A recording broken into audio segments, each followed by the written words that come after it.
Oh, yes. Hi, welcome to today's Administrative Committee. Today I am joined by Vice Chair Maureen Laughlin to my left and Art Betke to my right, as well as Gary Riedner, City Supervisor. So the first item on today's agenda is the approval of the January 13th, 2020 Admin Committee meeting minutes. Look good to me. Same to you? Yes. Same. Okay, so moving on to our next item, item number 2, Kenworthy request for waiver of prohibition of serving beer and or wine for on-premises consumption within 300 feet of a school or church per Idaho code. And then we have Christine Gilmore here with the Kenworthy to walk us through that request. I also have Ivor Nelson and Cody Moore with our Kenworthy board, if you would like to want to Yeah, have them. please, come on up. Do you want me to frame the issues before they talk? That'd be great. Okay. What we have before you is, as the CCSR indicates, two sections of Idaho Code 231011B and 231307A. One is the beer code, one is the wine code. Sets out those items in Idaho Code set out the beer and wine regulations for on sale or on premises consumption. The Idaho Code indicates that there is a prohibition to on-site consumption of beer and wine within 300 feet of a school or a place of worship. So the only time that can be waived is if the city council specifically waives that requirement. So that's why the Kenworthy is here for that. Great. Well, Christine Gilmore with the Kenworthy Performing Arts Center. And first of all, thank you for adding us to your agenda. And as lined out, we are in the process of getting our state, county, and city applications for beer and wine service at the Kenworthy on-premise. And our appeal is basically the law has allowed us, the governor signed into effect amendments to Idaho legislation, House Bill. Oh my gosh, I forgot the number. But basically, we are now, as a historic theater built before 1950 on the historic registry, able to serve beer and wine on premise.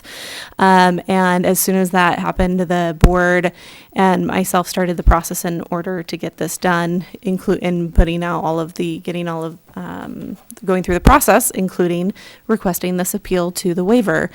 We're very excited to be able to expand services at the Kenworthy. We work with a number of businesses and nonprofits in town, and in my packet are 3 support letters, one from the Pritchard Art Gallery, one from Christ Church, from Pastor Wilson, and also somebody who rents the Kenworthy for a multitude of reasons. And so I hope you can see in there the ease of use for not only the organizations, but also being able to extend revenue for the Kenworthy and being able to fulfill our mission on another level.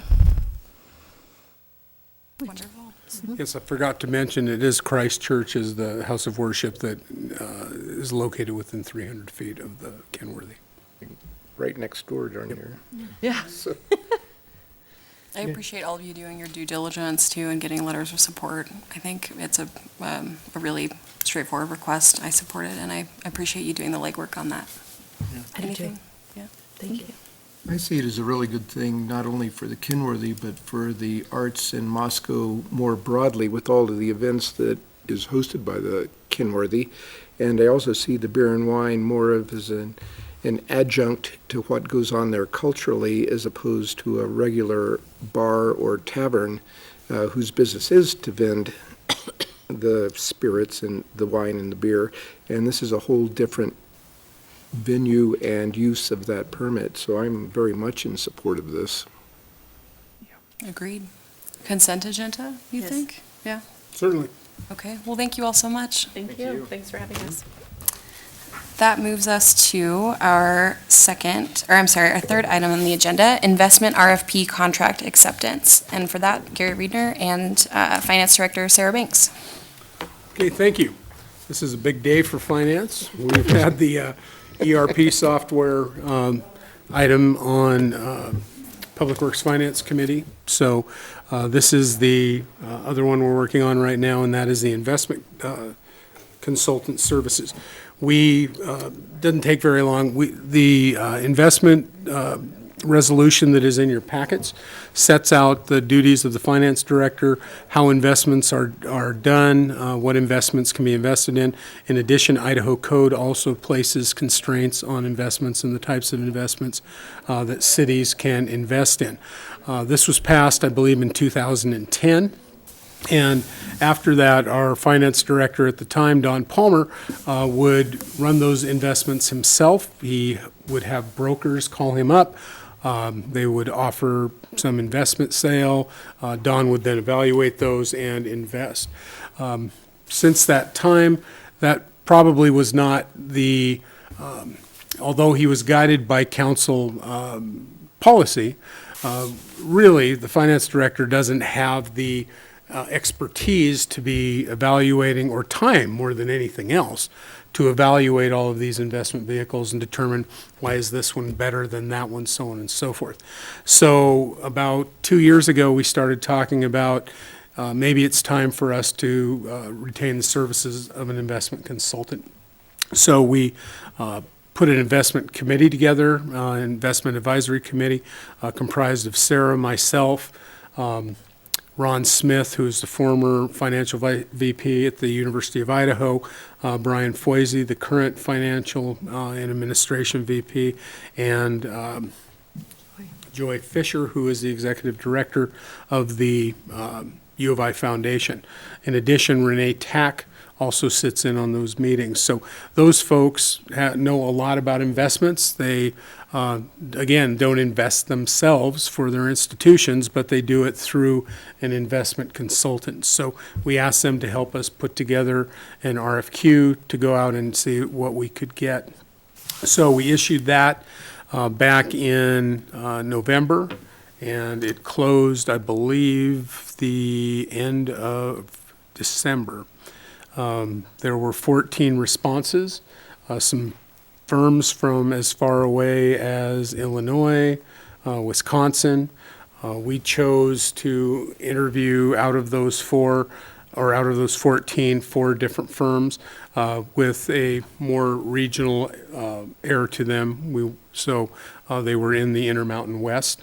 We had firms from Portland, Boise, Salt Lake City, and Seattle.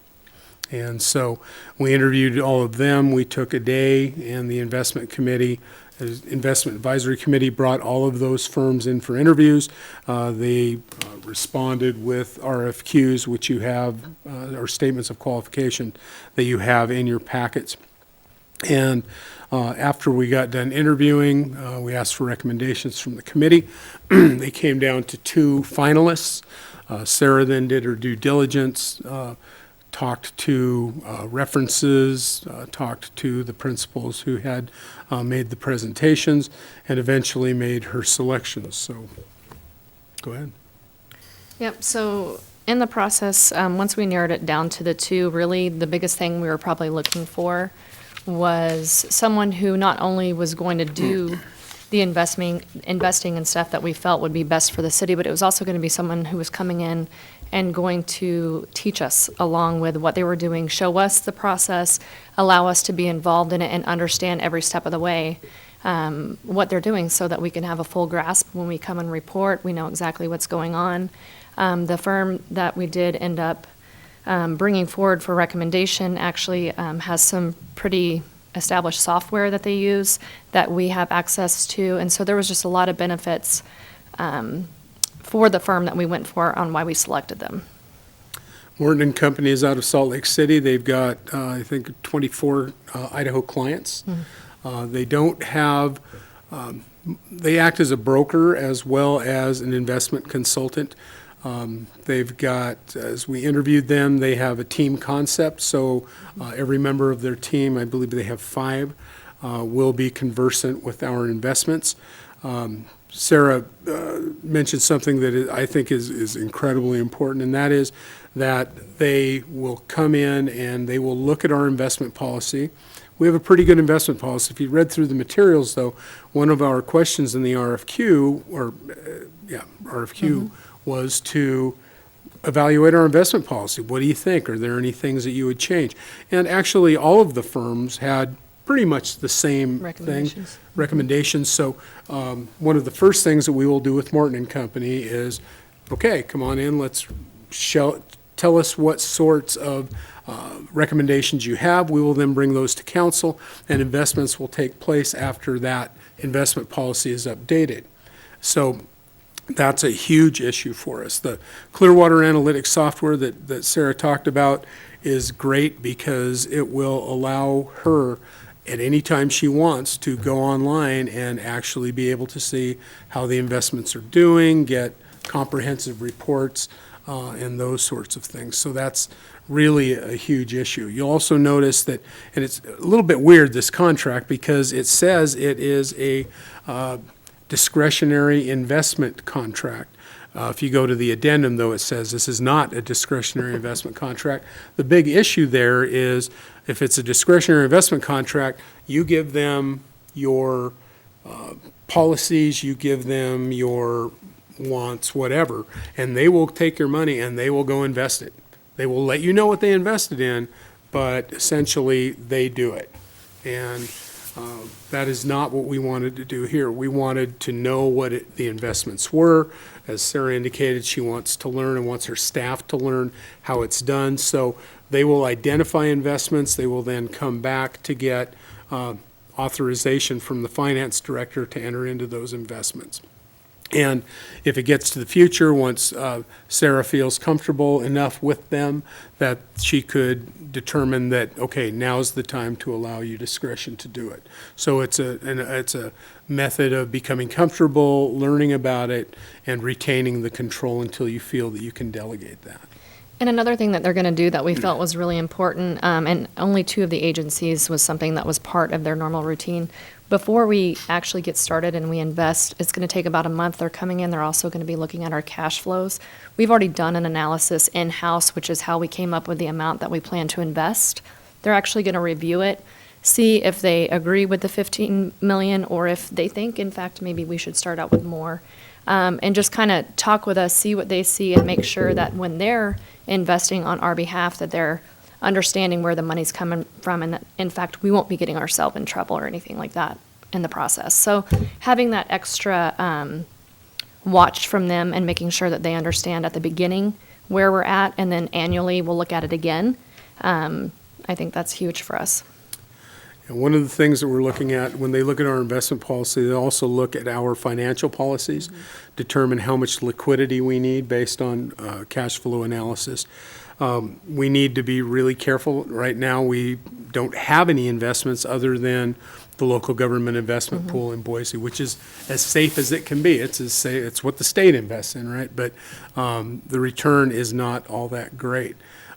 We saw an opportunity to perhaps gain some additional revenues if we were able to maximize our investments. So this is a good step forward.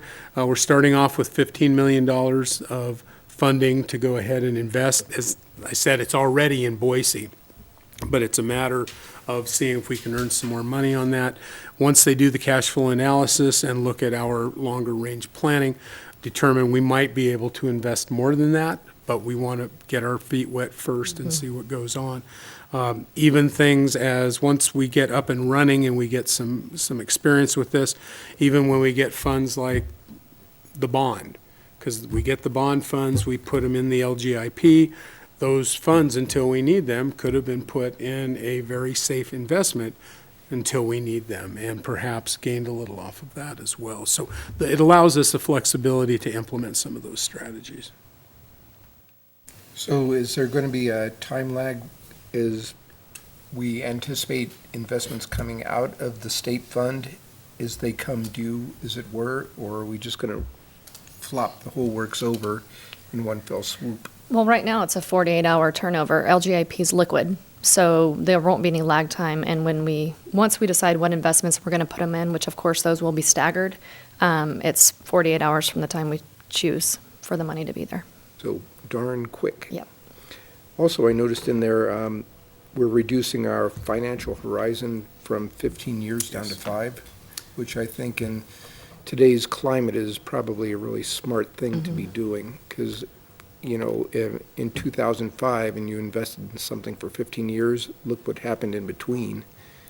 Yeah, virtually every one of the firms, they were all asked the same questions in the RFQ. Virtually every one of them said your Yeah. time horizon, investment horizon is way too long. So I like the sounds of that a lot, plus the seeming individual attention that they can pay with this team approach to what our desires and needs are and what they can implement. And I thought that was good as well. Right. Great. Yeah. So for my part, I thought it looked really good and we should proceed. I was going to say, help clarify for me. So will there be funds still remaining in the state pool as well? And then, Yeah. okay. Once we will make sure that we have enough to continue all of our operating, just like we do now. And so, 15 million, we have all of our money sitting in there. So currently it's around $64 million. We won't be investing all of that. Once they review the cash flow, we've done our analysis. We'll make sure that we always have enough working liquid in LGIP and also reserve just in case there's a situation with our capital or whatever, that if we need the funds quickly, we'll have them. Not to mention our bond money, depending on the regulations for the bond, you can't go over a certain interest rate. Our most recent one we got was less than LGIP itself, so that will be sitting there. Because what's the interest rate on that? It's typically? currently, I think the last time I looked at it was 2.4%. LGIP. LGIP, yeah. And the bond was 1.27%. Great. Thank you. Did you have something, Maureen? I just think the most important thing is to making sure that the people who are dealing with the money on a regular basis actually feels really comfortable with the people that you're working with, so that you can actually ask questions, and if their goal is education, making sure that you take advantage of that and that they are somebody that you can work with. So I guess I give lots of deference to the people who interviewed them and have to work with them on a more regular basis. And we did. That was kind of when we narrowed it down. The two groups that we were looking at were both very team friendly, very easy to talk to, very easy to work with, and so we're very comfortable with that process. I've talked to every one of them, and we have a good relationship starting right now, a good rapport, and so I believe it should be fine moving forward. Great. One of the things, the current investment policy allows the finance director to make the decision, but since there is an agreement that goes along with this, we bring that to council for authorization. Thank you for all your work on this. And also, if you become uncomfortable, we're hoping to hear you talk about that too. Okay, I will. Is this a consent agenda item? Yes, Yeah? certainly. Okay. Great. Thank Okay. you both. And then our last item is a report from Bill Belknap about the Police Services Facility Project update. Okay, if I could be excused, I have another meeting Oh, I have yeah. to prep for, and I saw Absolutely. Bill's presentation at the earlier meeting. Thank you. I'm still offended. It's riveting. Don't be offended. Good afternoon.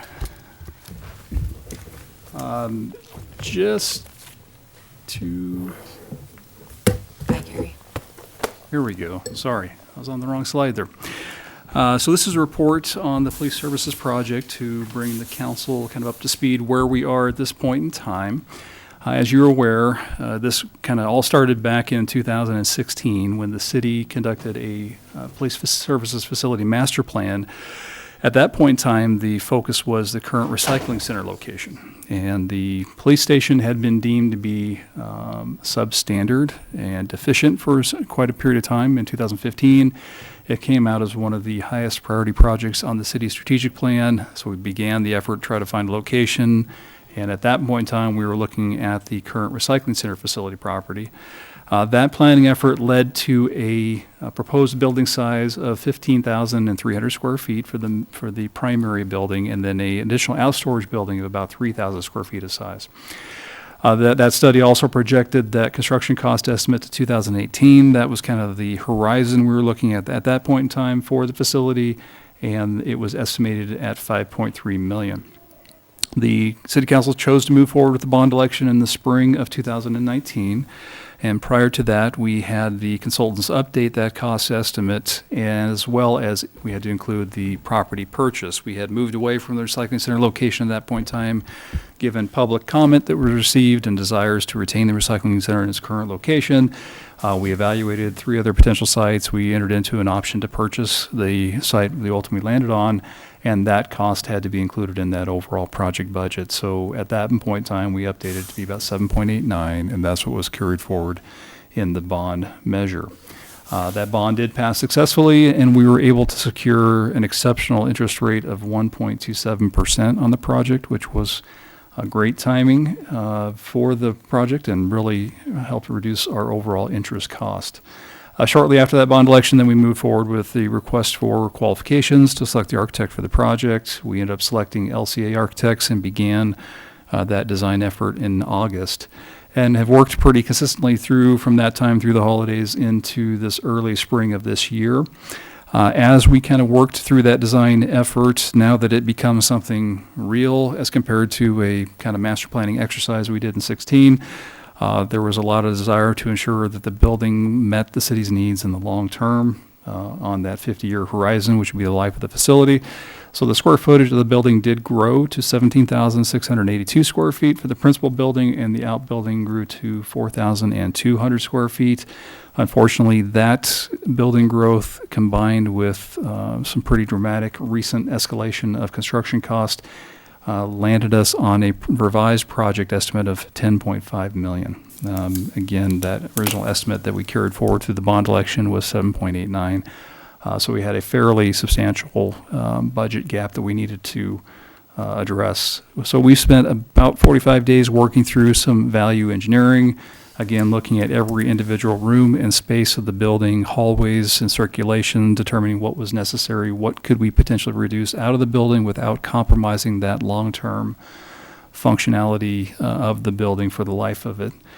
We ultimately were able to reduce the building size back down to 16,500 square feet and the storage building down to 2,700 square feet without compromising kind of the long-term function and utility of the structure.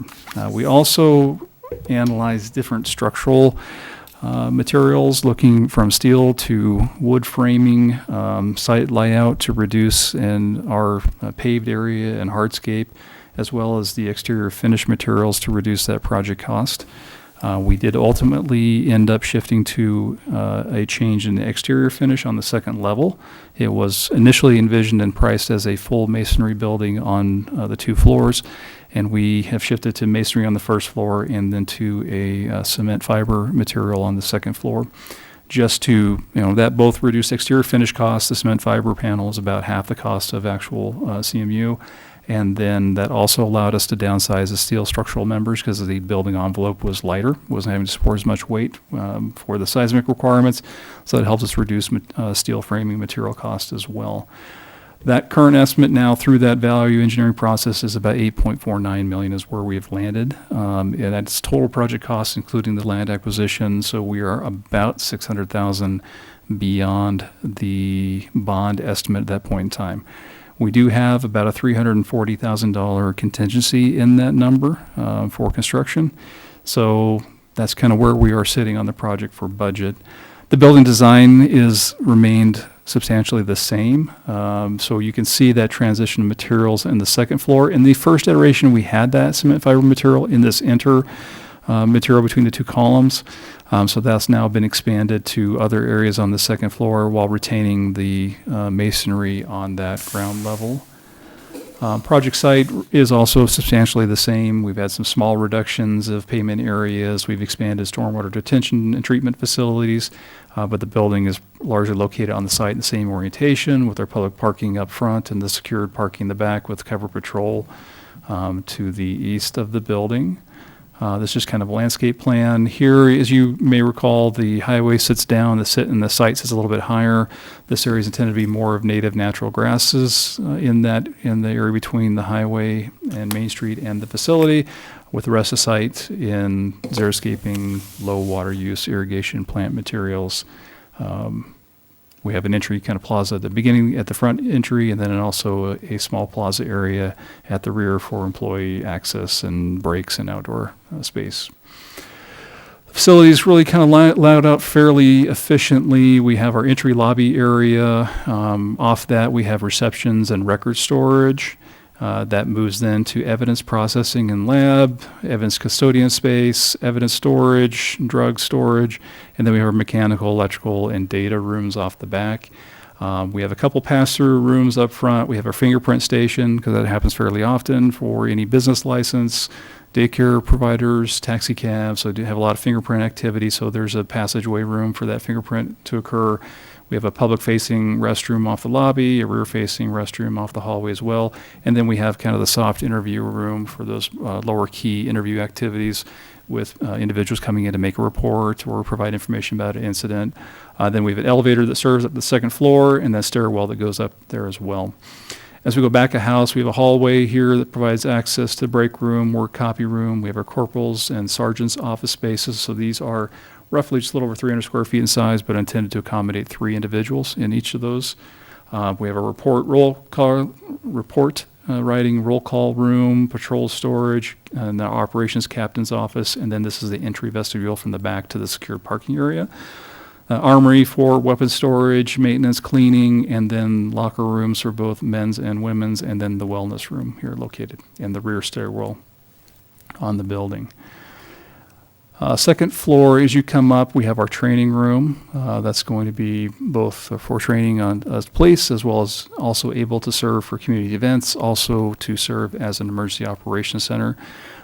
This facility is being designed to provide that EOC with backup power generation, communications, data connections. So that will be the function of that room.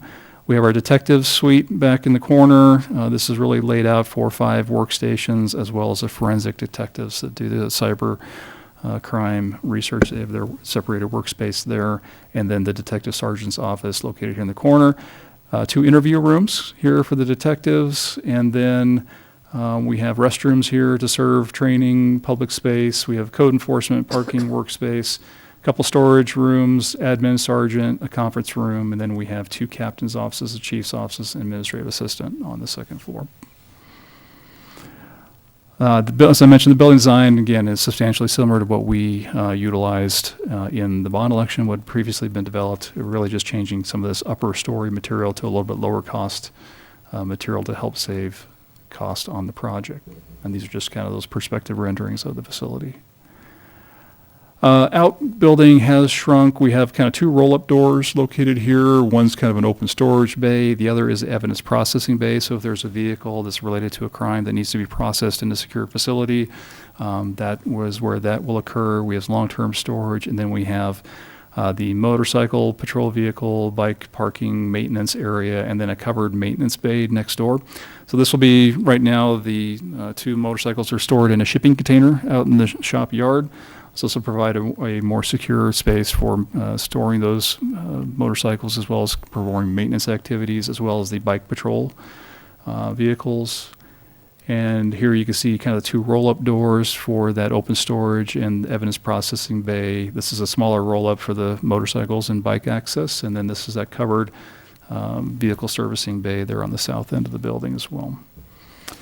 So we had initially planned to have the project out to bid in January. That 45 days of value engineering through the project did cost us some time. We are currently targeting advertising the project to bid the week of February 20th, so we're just about 30 days behind where we thought we'd be, with a bid opening date of somewhere around the week of March 26th. So we are rapidly working to get the project packaged and ready to bid. Architects are working on the final detailing of all the casework, storage, cubicle, shelving assemblies for all the individual spaces in the building, and getting that bid package pulled together. There are a number of items that we had discussed during the initial planning phases of the project that relate to solar installations. So we are still, the building is still going to be solar ready for structurally carrying the load. It's going to have the pathways for connections to the systems, the building systems, and we are planning to bid the solar array as a bid alternate. That way the council can see the pricing on the project. We can estimate assess the project budget at that point in time.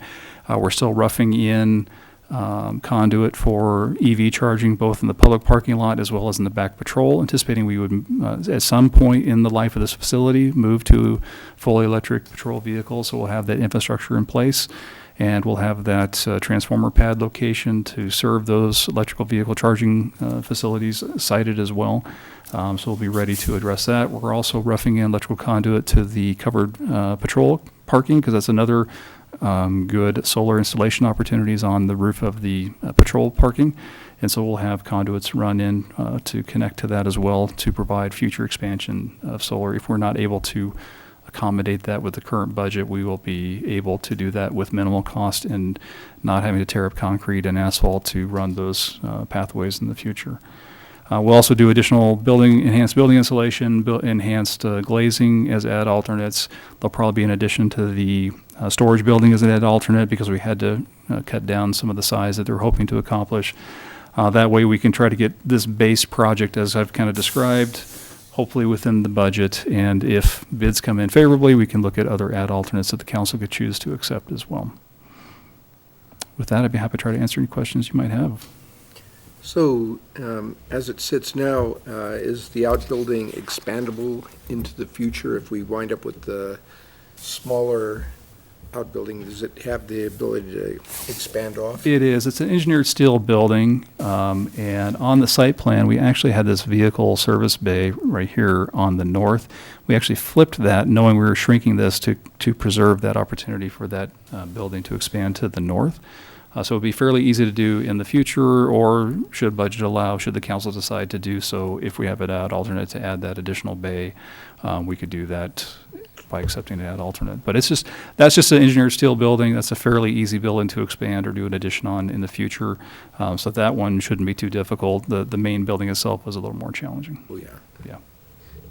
Also, just by way of aesthetics, there's a billboard down on 95. Is that on our property, or is That is just off, just to the south of the property boundary, so that is not on our property.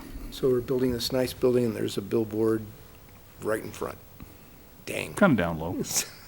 The building will sit well above the elevation of that billboard. I'd still like to see them go away, but that's just my billboard thing Yep. in general. You could buy the ad for it. Camouflage. Yeah. I don't have any questions. I appreciate the information and the piece about the solar as an ad alternate. That's very helpful. Is the change of the exterior, does that have any sustainability issues? Is it better? Is it just the matter, I mean, I just don't think I still understand the difference between what we first bid on and what we're going to get, and in terms of sustainability or duration? Sustainability will be fairly similar. I mean, it's going to, I mean, it's a fiber cement material compared to a CMU or concrete masonry block.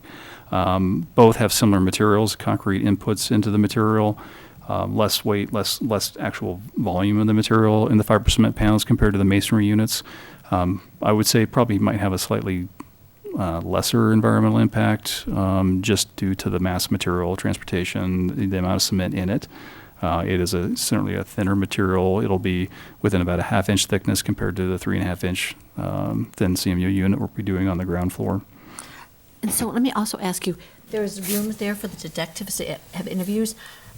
Do the detectives generally go down to the jail and interview people, or do they usually bring them out to the police station?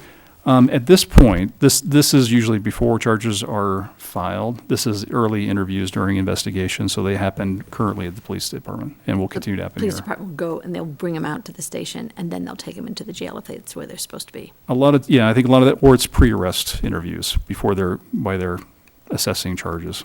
I can't personally speak firsthand to that. Haven't been in those, thank goodness, but that is my understanding. Yeah, okay. Because I know that, anyways, yeah. Okay. Anything else? Yeah, the other thing still preserving is the trap in the lobby.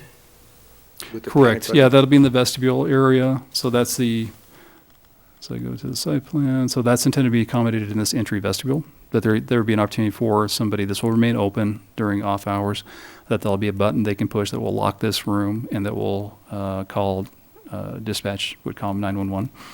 That way they can get assistance. I thought that was a particularly nice feature to have on the police building.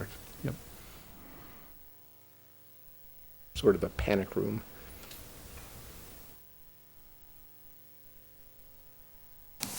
Any other questions I can answer? That's it. Anybody Okay. else? And I think we're adjourned. If that, Thank you. yeah. Thank you, Bill.